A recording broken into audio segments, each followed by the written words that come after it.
So, konnichiwa. For this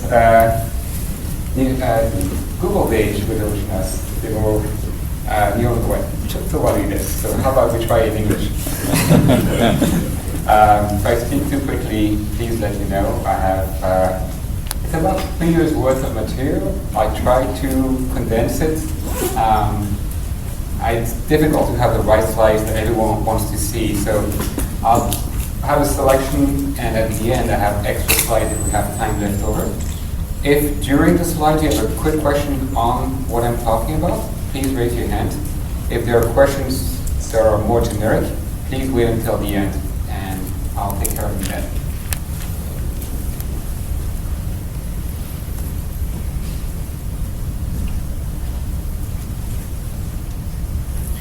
So, I've worked at Google for a bit over 10 years, but I wasn't there the very early days. Google was like many startups, few Linux servers, someone with a Linux CD. Back then it was Red Hat 6.2, and you just installed a few machines and maybe a few more, and then you say, oh, that's taking too long with the CD, so you do a kickstart network install. And then you're like, ooh, now I have to keep those machines up to date. So you have an SSH loop that tries to install things by machine, and if a machine is down because now you have 100, you only install on 98, and you try to remember I have to get those 2 tomorrow. And well, that doesn't scale too well, right? I'm sure some of you have seen this. That's how you start, but that's definitely not how you can keep doing things. Down the line, it was upgraded to Red Hat 7.1, so it was a little bit newer, more patches and more up-to-date software. And that was a lot of work, reinstalling all the machines because they were already being used for services. And I don't want to give it away, but that was the last time they were upgraded for a long time, as in the OS. So yeah, the OS, the SSH update, that wasn't working, obviously. Any update really that's based on a push is okay when you have 10 machines. It's not okay if you have 100 or more.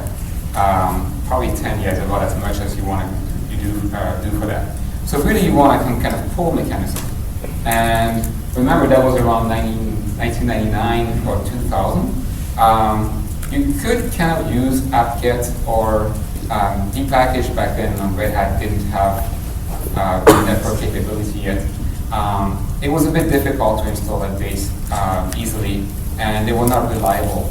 If you ran that from cron, you could have problems because they would not install all the way or not on all the machines.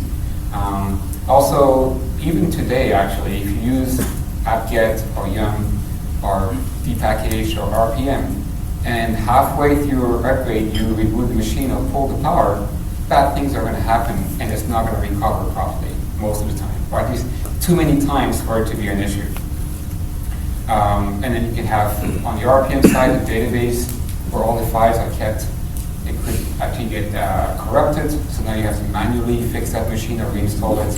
On the Debian side, you have basically dependencies where if it breaks halfway, you have to manually force and reinstall stuff. Again, it's okay when you have a few machines, but when you have hundreds or more, it's just not scalable. So yes, you're like this after a while. It's like, ooh, okay. It was easy when I started. So now you're thinking, really, I wish I had this. So this is actually a real Google data center, by the way. It looks nice with a picture, but just like the networking guys, you need to have things organized so that it will scale and you don't pull your hair. So what we actually ended up doing, it's a bit unbelievable to most people, we actually really use file syncing. We have a master image for all those servers, and you do a file level sync to all the servers. It's very crude, but that's a good thing. It means that fewer moving pieces, no database, no complex shell scripts that have to run in the right order. It just pushes files, and if they don't get pushed all the way, it tries again, and it keeps pushing them. Of course, you can have a machine that has a hard drive failure, but that we have programs that take care of detecting that, of the machine not coming back up, and it gets remotely reinstalled or the hard drive replaced, but that's a different issue. Of course, if you do a file sync, there are custom files that you can't just sync. There's a few files, the network configuration, the host name, the you're not using DHCP, that need to be local. But that list of custom files is actually not that big. So once you have that exclude list, you can really sync the rest of the file system. And in the previous company, even olden days at Linux, we actually did all the workstations just using rsync, and basically an image that we would keep somewhere and rsync everywhere. The only issue with rsync is it's very disk heavy. On the client, it's not as bad, but when you have a server with 100 clients trying to rsync at the same time, it just totally kills the machine. So that's not very scalable. And the other issue is rsync. There are things like IO nice, but rsync is not meant to be nice on the client either. It will just try to do its job. And if you're serving requests and your server slows down and you have a timeout because you have a 10 millisecond deadline and you're not hitting the deadline anymore, that's a problem for Google. So we had to write our own daemon to do rsync-like capabilities, but do it slowly. And effectively what it does, it syncs all the files first in one place, and when they're ready, they get moved over almost all at the same time. So you have something that's almost atomic. Nowadays, there are ways to do this with LVM snapshots. I don't want to be running LVM on servers, but there are smarter ways of doing this. But remember, this was done 10 years ago with ext2. So at the time, that was really the best we could do, and it still works pretty well today. So the next question is, wait, that means all your servers are the same? Well, they don't do all the same thing, but the root partition and the software that boots them are actually the same. That makes it a lot simpler for us. Now, of course, since they run different applications, we have the root partition that takes care of booting the machine. And that part is the same software as the machine management, health checks, make sure your hard drives are okay, network protocols, all that stuff. And then the web servers, what makes the machine a disk server for storing, let's say, your Gmail or whatever, that's actually software in a different partition that is handled separately. So they don't interact, they're meant to be separate, and that way we can update the operating system separately from the applications. That also means that we keep the applications as separate from the booting operating system as possible. So we running the shroot, and the shroot has a very limited view of the booting system, which means that you don't get, if you try to link with libraries or use files in the root file system, you won't see most of them. That way you don't do that, and that way if we change them, it doesn't break the application. Because we have, thousands of different things running on those machines, and like 2 or 3 of me, so it's impossible to know what's running on them for just a few people maintaining the operating system. So we just have a very small API of what's available, and then we keep things separate to avoid problems. It does mean that we actually use static linking, believe it or not, for binaries. That way they can have their own library that they prefer, and you can have 3 things running different versions of a library, which is supposed to work, don't take me wrong, but there's times when you have issues with that, so we just bypass all those problems. Also, a long time ago, when CPUs weren't as fast, we actually got 1 register back in the CPU by doing static linking. Today is kind of irrelevant, but we got a bit of extra speed boost back then. So, okay, so now we have the root partition. It means it's hermetic. We also had our own C library that we're maintaining. We could have more than 1 version, so you could actually choose your libc, believe it or not. Which made that the applications could, update and get you things that depended on, and that we did not actually have to update the booting operating system that much. And sure enough, we found ourselves about 10 years later still running Red Hat 7.1. I was trying to get a medal for running the most Red Hat 7.1 machines last year, and no one gave me one. But anyway, so it worked a long time, but the idea is, it was not necessarily a long-term solution. So back to how that, oh yes, this is not the demo mode, so you have all the little red squiggly. Sorry about that. So upgrading, since we did do upgrades, we did as few upgrades as possible. If it's not broken, we didn't touch it. We did, of course, security updates that were relevant to us. And remember, when there's a security update for a package, if you have time, actually go read it and find out whether that security problem is something that's relevant to you. And many times for us it was not. So we actually did not have to do that many updates. And when you have so many machines, the fewer things you change, the better, because the risk of breaking. So the way we did things when we did have to make an update is we had that file system image. We would put it on a machine, basically sync it. You would then update the one or more RPMs that you wanted to update, then take a second snapshot, and that was your new image. And then we had a tool to make a snapshot, a diff between the two snapshots, so we could see what file changed. And we had a diff of the RPM changelog, so you could review what changed in the packages, and you could see what files changed. And if the files happened to be ASCII, then you could diff the content for a configuration file. And that's what we did to push new images. We only had 2 at a time, the current one and the new one. And of course, we had a testing one also that we pushed to a smaller set of machines to make sure that it was okay before pushing it to the rest of the fleet. And otherwise, it was being pushed on live machines. They were not taken down, services were not stopped, we would just slowly push things. So one issue with the way we're doing things is, if you're not installing a package, whether it's an RPM or a deb on your machine, there are some post installs that do interesting things. Like, let's say for Lilo, it will try to rerun Lilo and install new boot blocks. But if you're doing that on a single machine and syncing the file system over, that's not going to work. So for things like LD-config, it's okay, because all it does is it creates a few symlinks, you snapshot that, and you push the symlinks. Lilo won't work. Anything that restarts a daemon, I think Debian does that more than RPM. But restarting a daemon after upgrading its files, that also won't work. So our push mechanism had a way that you would put triggers on files and you would say, when this file gets changed, like they say, if you change syslog.conf, it will automatically restart the syslog edit script to pick up a new configuration file. And for Lilo, we would basically write a Lilo init script, which effectively all it did was rerun Lilo, so it would update the boot blocks. So yes, how did that work out? Well, it actually worked out way too well for way too long. So we ran that for a long time. Not upgrading is a nice thing because then you don't break anything. At the same time, you cannot not upgrade forever. So we did a few piecemeal upgrades of packages that were not security, but we did a new version of that bash. I think we're still running bash 2.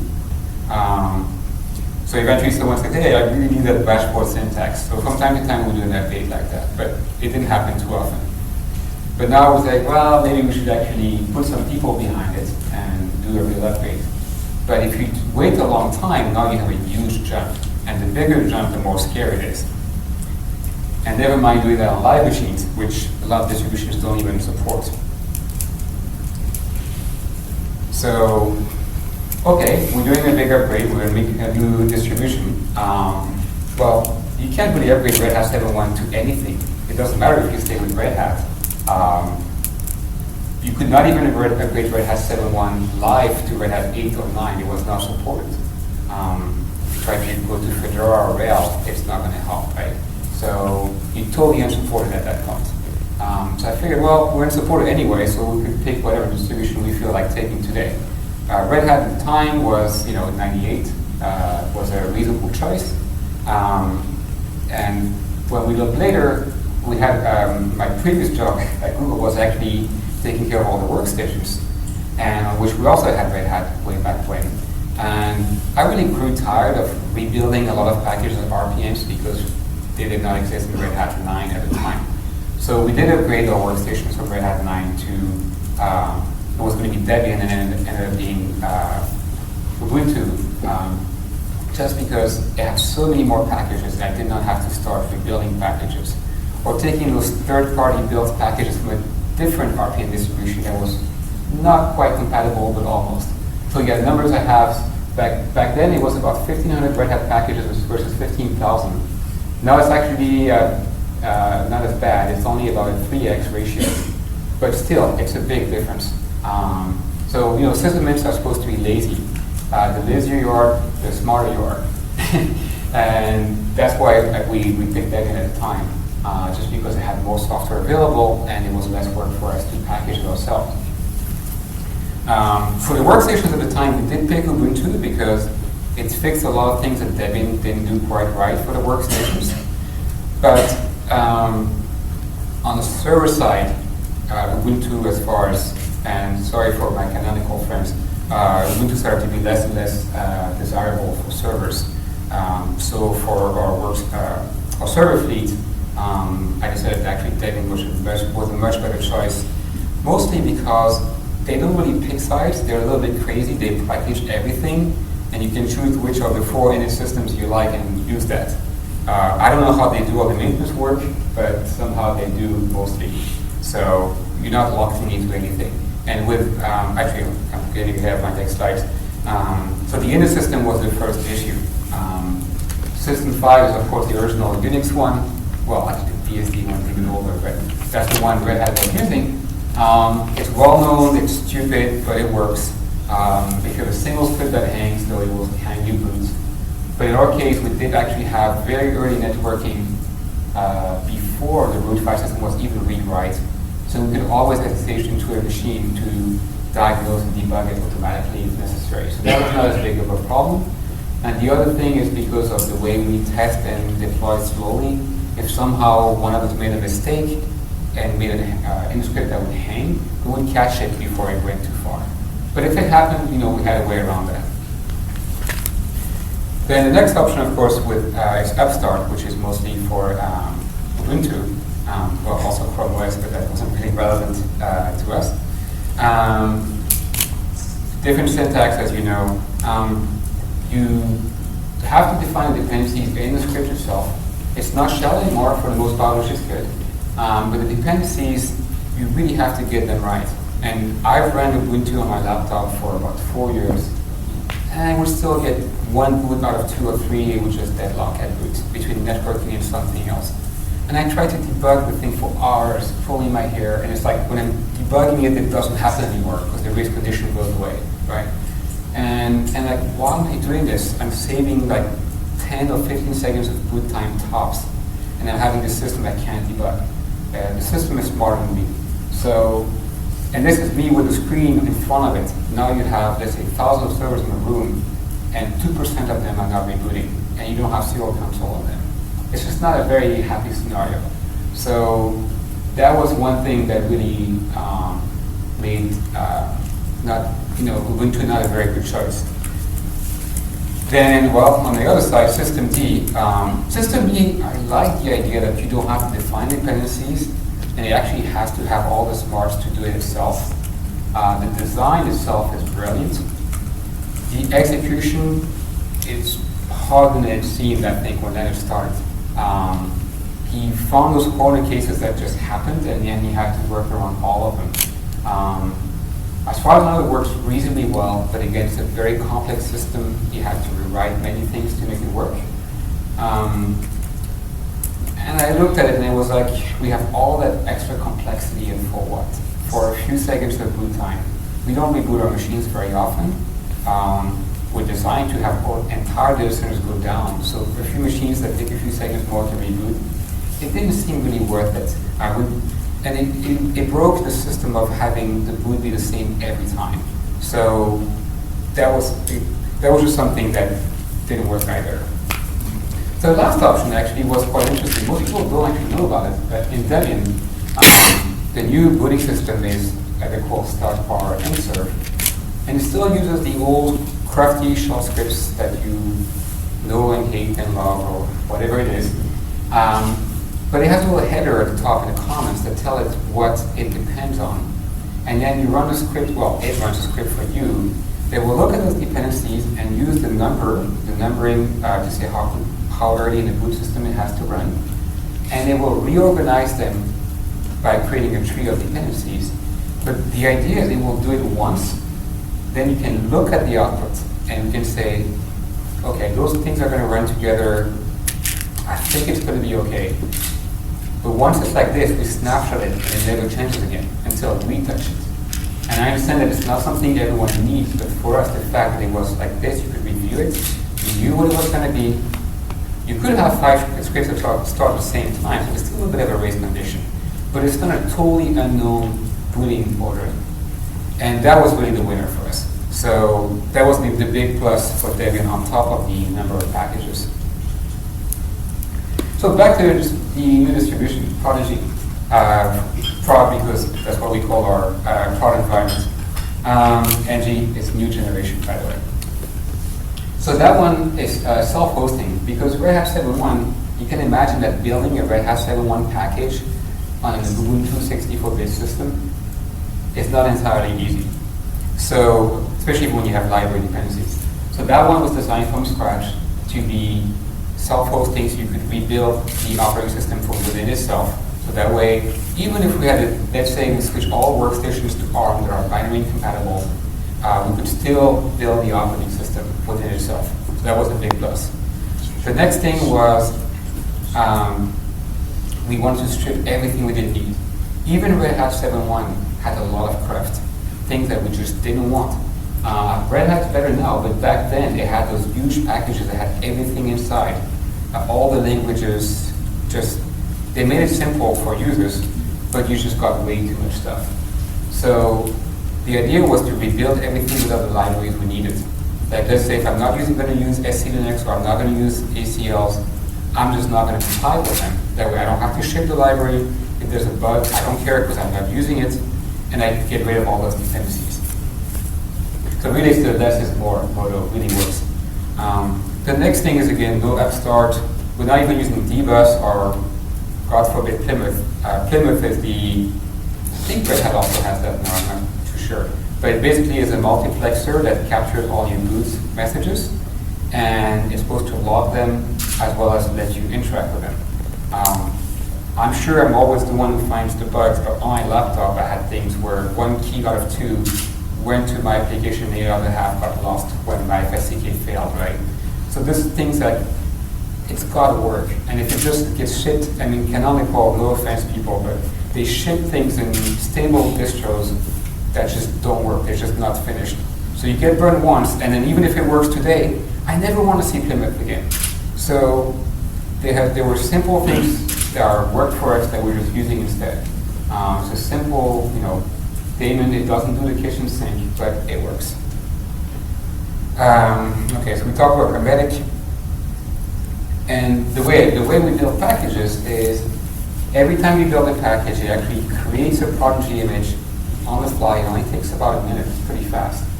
Then inside, it installs its sources, it builds your package within that, and then outputs the package you're building. So that way, you're totally separate from whatever you have on your workstation. And since our distribution is still mostly 32-bit, because we don't want to use the extra space if we don't need it, it makes it easy to have a 30 to 64-bit distribution on a pure 64-bit build system. All right, so after some work, we have the new ProdNG system. It's all nice and shiny, and it's still 10 years newer. Everything is different, and we say, ooh, how are we going to push this? We think it works, but how can we know? We have thousands of applications. Obviously, if we make a mistake, even if you push slowly, it has a price. So we don't want our customers, being the internal programmers using our system, to start hating us because we push, it breaks, we revert, we push, we break, we reverse, and we do this 50 times before it works, potentially. The other way was having both distributions and looking at all the 5 differences. And the diff was basically everything. So that was not useful either. So we had a problem. That was not going to work. Then we could say, well, maybe we just push very slowly, and over a year, sooner or later we'll get there. But now you're running totally different distributions. One's RPM, one's Debian. You have to build every package twice in very different ways. And if you have failures, or SREs, the people who manage services, say, oh, okay, we have a 3% failure in this data center. But they don't know if the 3% is 3% on ProdNG or if it's 3% across the fleet. So now they have to spend more work finding that out, and it's just, they were not going to be happy with that either. So, okay, that didn't seem like a good solution. So yes, we should just give up and go do something else, but it turned out actually my boss did not agree with that. So we had to go back and define what we want to work with, what was acceptable for us to be allowed to push. Because basically we had people, the people who maintain the machines that get paged at night also get to say, yes, you can push this new image every time we have one. So we have to make sure that they're going to be happy with what we have. And what we decided to use were those bullet points here. We want to keep the fleet in a consistent state. We can't have half of it running something, half of it running something else for a very long time. That's just not acceptable. Of course, you do need to have a flag dev from RPM to depackage, but it's got to be a very fast one, not months or even weeks. Service owners, the ones running the software on top, they should not even know this is happening. They should just keep running, and they don't care, it works, and that's how they want it to be. Turns out the packaging system, thankfully, it is a big change for most people, but in our case, because we're doing file syncing, it actually wasn't as big a deal. And then the last thing is, well, all the packages changing, what do we do? There was nowhere around that. And then we say, well, we just can't just switch distribution. It's going to be too big a jump. There's no way we can achieve that and have people either trust us, or even somehow we made them trust us. I don't think it would have worked, and really in hindsight it wouldn't have, because there's too many changes. So what do? Well, we make smaller jumps. So wait, you mean you install Debian and Red Hat a little bit at a time? It's crazy, right? But that's exactly what we did. It was the only thing we could do. So we started building those new packages. Let's say I would make a new bash 4 package with bash 2. I built that in ProdNG, so it was a Debian package. And then I had an RPM converter that would turn into an RPM and install in Red Hat 7.1. Now, there was a few issues with the libc not being the same, so we did have to upgrade the libc to something that was close enough. Thankfully, we picked Ubuntu Dapper when we first started, which was almost the same libc, so that wasn't as big a deal. And I know I mentioned that we're using Debian. At the time, we first used Ubuntu because we had that on our workstations. And back then, again, no offense to my canonical friends, but Dapper was still an okay distribution. It got scary later. So, but when, since they were Debian packages, it was very easy to switch to Debian, so that was not an issue. So, okay, converting packages was not a problem for most of them. The post-install scripts, of course, they don't quite work, but we had gotten rid of most of them because they didn't work for us anyway. So that was not a big deal. Then in the packages, they say, my package depends on this to install. So the dependency names are not the same in Red Hat and Debian, but 10, 15 line set script took care of that. That wasn't a big deal. So at the end of the day, basically we could just build ProdNG devs and they would install on Red Hat 7.1, or what we called ProdNG back then. So then there was time to get to work. Very slowly upgrade packages. But before upgrading, remember I was talking about craft. If you don't have it, you don't have to upgrade it. So the first thing I did was, well, we have all this stuff we don't really need. And if you have time sometime, look at your server, do a package list, and just try to know what each package does. And then ask yourself, do I need this? And I know it's very hard to do this today, because it's even worse than with Red Hat 7.1. But if you have nothing better to do, a week or so, go through it and have a look. There's probably a lot of things you can remove. Then, because of dependencies, some distributions, I know Debian does a better job about making packages be self-contained and you can remove something without breaking everything. Red Hat I haven't run recently. I know with GNOME it's like impossible. You install one package, you get 200 coming with it. But of course GNOME is a workstation thing, it's not a server thing as much. So some packages could not be removed, but we didn't need all of them. So then I took those packages, removed all the bits inside we didn't need, like a bunch of character maps, You think it's not that much, but it's still 3 megabytes of keyboards I'll never see. And since we're doing file syncs, every file is important. I think I ended up removing 2/3 of the files on the file system that we just didn't need. 2/3, it's a lot. So, got rid of a bunch of packages and files, then all the libraries we didn't need anymore. Some of them, like libwrap, TCP wrappers, well, it made sense in 1995, but not really today. There's better technology than that. But it's still compiled in, so you compile it out and then you get rid of the library. And believe it or not, at the end we even got rid of the C++ library. There's actually very few, we use it for our applications, of course, which are all C++. But the booting vendors, none of them actually needed that. So got rid of it. The libc upgrade, just very quickly, when you do upgrade the libc, binaries are supposed to work without being recompiled, but from time to time there's a few issues. That's one of them as an example. So just scan the binaries for those errors and upgrade those first. Now, the biggest scary one was really core utils. Core utils, is all the tools that you run every day. And GNU, to try to be POSIX compliant, took a bunch of things that used to work just fine, but weren't exactly POSIX-y, and removed them to make